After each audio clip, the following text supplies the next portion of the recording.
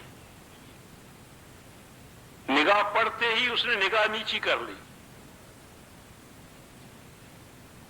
معاذ اللہ جل جلالہ کے خوف اور حکم کی بنا پر نگاہ نیچی کر لی یا نگاہ بند کر لی، آنکھ بند کر لی، دو ہی صورتیں ہیں نہ دیکھنے کی۔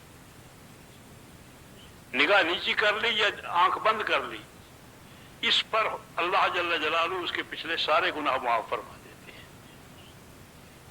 یہ چھوٹا سا عضو ہے اور سیکنڈ لگے ہیں، منٹ نہیں لگے، آنکھ جھپکنے کی بات ہے، دیکھا بند کی، دیکھا بند کی، بس اتنا ہی عمل ہے، لیکن اتنا سا عمل ہے اور اتنے بڑے نتائج ہیں۔ جب اتنے چھوٹے چھوٹے اعمال کے اتنے بڑے نتائج ہیں تو بڑے اعمال کے کیسے کیسے شاندار نتائج ہوں گے۔ بالکل اسی طرح سے باقی سارے اعضاء کا یہی حال ہے۔ ان اعمال کو جو اللہ جل جلالہ کی طرف سے یہ عطا کردہ یہ اعضاء و جوارح ہیں، ان کو وہیں استعمال کیا جائے جہاں جہاں ان کے استعمال کرنے کا حکم دیا گیا یا اجازت دی گئی۔ قرآن مجید میں ساری تفصیل موجود ہے، حدیث پاک میں ساری تفصیل موجود ہے۔ آنکھ آپ کی نہیں ہے، آپ نے خریدی نہیں ہے، آپ نے منگائی نہیں، آپ نے مانگی بھی نہیں ہے، آپ کے اماں اور ابا نے بھی نہیں مانگی ہے، یہ اللہ نے ویسے ہی مفت میں دی ہے۔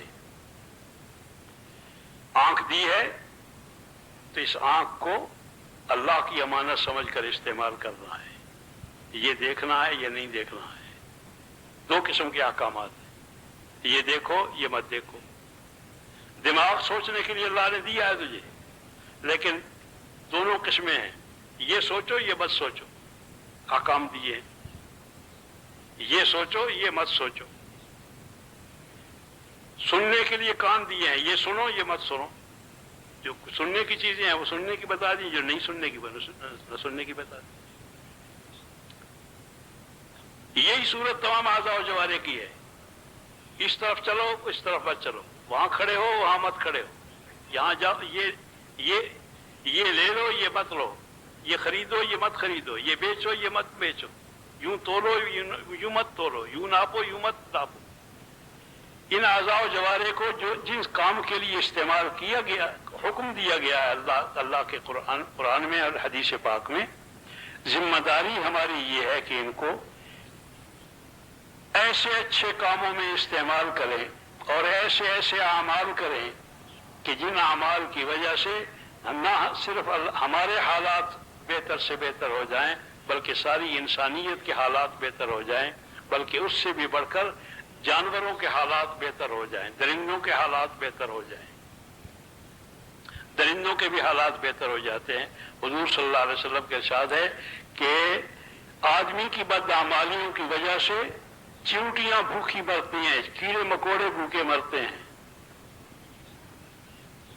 قحط جب پڑتا ہے تو ہماری بدعمالیوں کی وجہ سے ان کو بھی بیچاروں وہ بھی عذاب میں مبتلا ہوتے ہیں، لیکن اگر ہم صحیح حال پہ آ جائیں تو وہ بھی عذاب میں مبتلا نہ ہوں اور ہم بھی عذابوں سے بچے رہیں۔ اس بنا پر سب سے پہلے اللہ جل جلالہ کے احکامات جو اللہ جل جلالہ کی صفات ہیں اصل کے طور پر، ان اعمال پر اپنے آپ کو لانے کی کوشش کرنا ہے۔ یہ سارے اعمال بھی کرنے ہیں۔ اور دوسرے قسم کے اعمال دوسرے نمبر کے وہ یہ ہیں کہ اصل کے طور پر تو وہ انبیاء کے عمل ہیں، اصل کے طور پر انبیاء کے عمل ہیں، اور امت کرتی ہے اسے اپنے نبی کی اتباع میں اور ان کی امتی ہونے کی حیثیت سے اس کی بھی ذمہ داریاں ہیں کہ وہ نبی والے کام کرے۔ نبی کا کام ہے دعوت دینا، نبی کا کام ہے تعلیم کرنا، تعلیم دینا، سکھانا۔ حضور نے فرمایا کہ انما بعثت معلما، میں معلم بنا کے بھیجا گیا ہوں، سکھانے والے ہیں۔ تو اصل کے طور پر نبی کے اعمال ہیں یہ سیکھنے سکھانے والے جتنے اعمال ہیں یہ حضور صلی اللہ علیہ وسلم کے اعمال ہیں، لیکن امت کو نیابتاً یہ کرنے پڑتے ہیں، چونکہ امتی ہے اس کو اپنے نبی والے سارے اعمال کرنا، اسی کا نام نبوت تسلیم کرنا ہے، نبوت کا ماننا ہے۔ تیسرے نمبر پر اعمال ہیں جو آدمی کی بندگی کے اظہار ہیں اللہ کے سامنے، نماز ہے، روزہ ہے، حج ہے، زکوٰۃ ہے، ان اعمال کو کرنا ہے، یہ اپنی بندگی کا اظہار ہے۔ اور چوتھے نمبر پر وہ اعمال ہیں جو اصل کے طور پر ہماری ضروریات ہیں، اصل کے طور پر ہماری ضروریات ہیں، لیکن اللہ جل جلالہ کا کرم ہے کہ اللہ نے ان کے اندر ایک طریقہ بتا دیا ہے۔ شادی ہے، شادی دین نہیں ہے، حضور کے طریقہ پر شادی کرنا دین ہے۔ کمانا دین نہیں ہے، کمانا ہماری خواہش ہے، لیکن حضور کے طریقہ پر کما لیں گے تو یہ دین بن جائے گا۔ جتنی خواہشات ہیں ہماری وہ سارے اعمال انہی اعضاء و جوارح سے استعمال کر کے کیے جاتے ہیں سارے اعمال، لیکن ان سارے اعمال میں حضور نے احکام بتا دیے ہیں، اگر ان احکام کی رعایت کر دی جائے تو ساری کی ساری عبادت بن جاتی ہے۔ 24 گھنٹے کی زندگی حکم الہی کے مطابق سے گزارنا آسان ہو جاتا ہے۔ جو کچھ کرو اس کے لیے حضور کا طریقہ پوچھ لو، حضور کا طریقہ سیکھ لو، اس کو کر لو۔ حضور کے طریقے پر کرنے سے کپڑا پہننے پر بھی اجر ملے گا، کپڑا بیچنے پر بھی اجر ملے گا، کپڑا بنانے پر بھی اجر ملے گا، کھانا کمانے پر بھی اجر ملے گا، کھانا کھانے پر بھی اجر ملے گا، بشرطے کہ حضور کے طریقے کے مطابق ہو۔ شادی کرنے پر بھی اجر ملے گا، تجارت کرنے پر بھی اجر ملے گا۔ سارے جتنی بھی خواہشات ہیں جائز خواہشات، ان جائز خواہشات کو پورا کرنے کے لیے جب حضور کا طریقہ استعمال کر لیا جائے گا، وہ ایسی چیز ہے جیسے وہ معروف ہے کہ کوئی ایک دوا سی ہوتی ہے، وہ دوا اگر کلی میں ڈال دی جائے تو سونا بن جاتی ہے۔ حضور کا طریقہ آیا اور وہ عمل بن گیا۔ خواہش بننے کی خواہش تھی لیکن حضور کا طریقہ اندر آ گیا تو وہ خواہش نہ رہی بلکہ عبادت بن گئی۔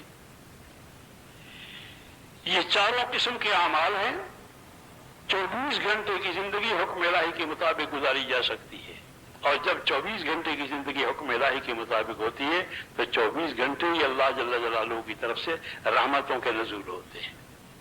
ہر وقت رحمتیں نازل ہوتی ہیں، آپس میں الفتیں اور محبتیں ہوتی ہیں، ہر آدمی کی عزت بھی محفوظ ہوتی ہے، ہر آدمی کی جان بھی محفوظ ہوتی ہے، ہر آدمی کا بال بھی محفوظ ہوتا ہے۔ حضور صلی اللہ علیہ وسلم نے امت کو ان اعمال پہ لایا تھا۔ یہ سارے اعمال جن کا میں نے ذکر کیا ہے، یہ سارے اعمال حضور صلی اللہ علیہ وسلم کے وقت میں موجود تھے۔ میں جن چھپروں کو خالی کہہ رہا تھا کہ چھپر خالی ہیں، اسی وقت خیال آ رہا تھا کہ خالی کہاں ہے، اصل بھرے ہوئے چھپر تو ہوئی تھے، جو اخلاق سے بھرے ہوئے تھے، جو اعمال سے بھرے ہوئے تھے، جو عبادات سے بھرے ہوئے تھے۔ 100% آدمی، 100% مرد مدینے کے، 100% عورتیں، 100% مرد، 100% مرد، 100% عورتیں اور 100% بچے جوان، یہ سارے کے سارے اعمال سے بھرے ہوئے ہیں، سر سے پیر تک ایمان سے بھرے ہوئے ہیں، دل ان کے ایمان سے بھرے ہوئے ہیں۔ حضور صلی اللہ علیہ وسلم کی دعا ہے اور اللہ جل جلالہ نے قبول فرمائی ہوئی ہے، اور مسلمان اس دعا کو دعا کے طور پر کرتے رہے، اور اللہ جل جلالہ نے قبول فرمایا اس کو۔ اللہم حبب الینا الایمان، اے اللہ ایمان کو ہمارے لیے محبوب ترین چیز بنا دے، وزینہ فی قلوبنا، اور اس کو ہماری دل کی زینت بنا دے، وکرہ الینا الکفر والفسوق والعصیان، اور عصیان اور نافرمانی کو ہمارے لیے مکروہ ترین چیز بنا دے۔ یہ سب کچھ، یہ جتنے اعمال ہیں، یہ سارے اعمال کرنا ہماری ذمہ داری، اور اپنی ضرورتیں پوری مفت میں، اور عبادت کے ثواب ہر ایک پر اپنی خواہش پوری کرو، حضور کے طریقہ کے مطابق کر لو۔ یہاں تک آخری درجے کی بات ہے کہ اگر کوئی آدمی بیت الخلاء جاتا ہے اور بیت الخلاء میں جاتا ہے، بایاں پاؤں اندر رکھا، پہلے بایاں پاؤں رکھا، پھر بیت الخلاء میں داخل ہو گیا۔ جب بیت الخلاء میں داخل ہو گیا تو داخل ہوتے ہی اسے خیال آیا کہ حضور نے فرمایا ہے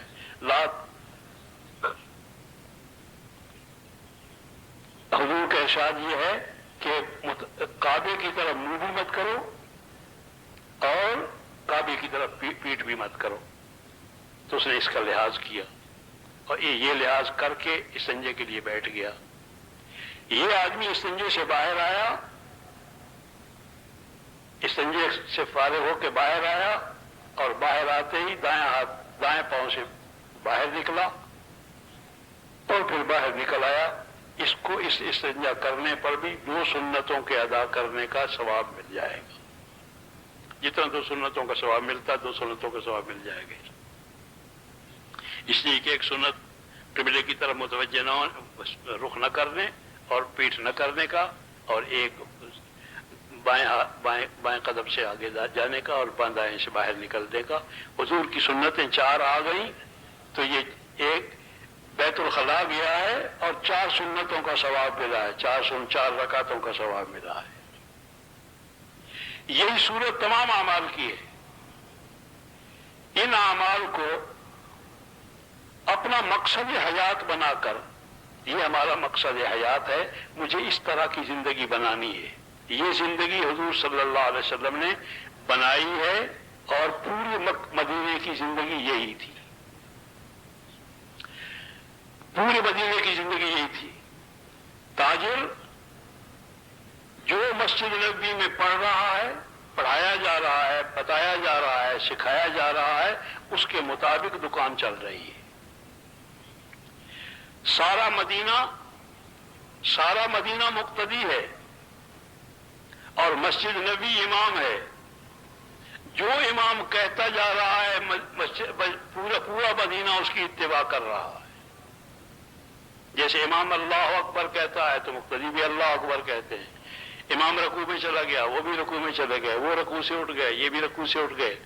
بالکل سارا مدینہ مقتدی ہے. جو مسجد کی تعلیم ہے, جو قرآن مجید اللہ جل جلالہ کے احکامات مسجد میں نازل ہو رہے ہیں, ان سارے احکامات کی تعمیل کرنے کی جگہ سارا مدینہ ہے. تمام مرد بھی اس کی تعمیل کرنے والے ہیں, تمام عورتیں بھی اس کی تعمیل کرنے والے, تمام بچے بھی تعمیل کرنے والے ہیں. اور تعمیل مجبوری کے انداز کا نہیں, خوشی کے انداز کا, شوق کے انداز کا. دنیا میں تاریخی واقعہ ہے کہ جس دن شراب منع ہوئی ہے اسی دن ساری امت نے چھوڑ دی ہے. اس کو کہتے ہیں ماننا. اس کو ماننا کہتے ہیں کہ نبی اللہ کا حکم آیا, حکم آتے ہی ساری امت نے اسی دن چھوڑ دی. جس دن حکم آیا تحویل قبلہ کا اسی دن 5 نمازیں اس قبلے کی طرف منہ کر, اس قبلے کی طرف منہ کر کے نماز پڑھی گئی اور بیت المقدس کی قبلہ چھوٹ گیا. جس دن سود حرام ہوا ہے اسی دن ساری امت نے سود چھوڑ دیا ہے. یہ نہیں کہ اس کا کیا ہوگا, اس کا کیا ہوگا, اس کا کیا ہوگا, اس کا کیا ہوگا. اس کو ماننا نہیں کہتے ہیں. یہ خدا کے ماننا, یہ خدا کی نافرمانی ہے اور بدتمیزی ہے کہ یہ کیسے ہوگا, یہ کیسے ہوگا, یہ کیسے. سوچنے کی اجازت نہیں ہے. جب اللہ نے حرام قرار دیا ہے وہ حرام ہے. اس بنا پر اللہ جل جلالہ کے ان احکامات کو پورا کرنا اور اس طرح ادب کے ساتھ اور احترام کے ساتھ اور عجلت کے ساتھ اور شوق کے ساتھ کرنا کہ اس میں کسی تاخیر کا بہتان بھی نہ باندھا جا سکے کہ تاخیر کی ہے, یہ نقصان ہو جائے گا, یہ نقصان ہو جائے گا, یہ نقصان ہو جائے گا. سوال ہی نہیں پیدا ہوتے. اس کا سوچنا بھی حرام ہے کہ یہ نقصان ہو جائے گا, یہ نقصان ہو جائے گا. یہ سوچنا بھی اور کہنا بھی حرام ہے. ان سارے احکامات کو پورا کرنا ہے. جس وقت اللہ جل جلالہ ان سارے احکامات کو توفیق عطا فرمائیں گے, یہ سارے احکامات پورے ہو رہے تھے مدینہ طیبہ میں. تمام عورتیں بھی کر رہی تھی, تمام مرد بھی کر رہے تھے, تمام بچے بھی کر رہے تھے. اور اس کا نتیجہ کیا نکلا دیکھا. حضور صلی اللہ علیہ وسلم نے ارشاد فرمایا بھی تھا, ارشاد بھی فرمایا تھا اور عملاً کر کے بھی دکھلایا. پہلی بات ارشاد کی عرض کر دوں کہ حضور صلی اللہ علیہ وسلم نے ارشاد فرمایا کہ اگر تم اس پہ آ جاؤ جو میں کہہ رہا ہوں، اگر تم لوگ سارے کے سارے اس پہ آ جاؤ جو میں کہہ رہا ہوں، وہی اسلام، یہی احکامات، ان احکامات پہ آ جاؤ، تو اللہ جل جلالہ ایسا امن و امان قائم کریں گے دنیا میں، ایسا امن و امان قائم ہوگا کہ ایک حسین نوجوان عورت جواہرات پہ اور زیورات سے لدی ہوئی اکیلی فلاں ملک سے سوار ہوگی اور فلاں ملک تک چلی آئے گی، اور اس کی طرف میلی آنکھ سے دیکھنے والا بھی کوئی نہیں ہوگا، میلی آنکھ سے دیکھنے والا بھی کوئی نہیں ہوگا۔ یہ امن و امان کر کے دکھلایا ہے حضور نے، صرف کہا نہیں ہے، کر کے دکھلایا ہے۔ یہ امن و امان قائم ہو چکا، اللہ کی قسم ہو چکا۔ تاریخ اور حدیث کی بنیاد پر قسم اٹھا کے کہہ رہا ہوں کہ یہ تو واقعہ ہو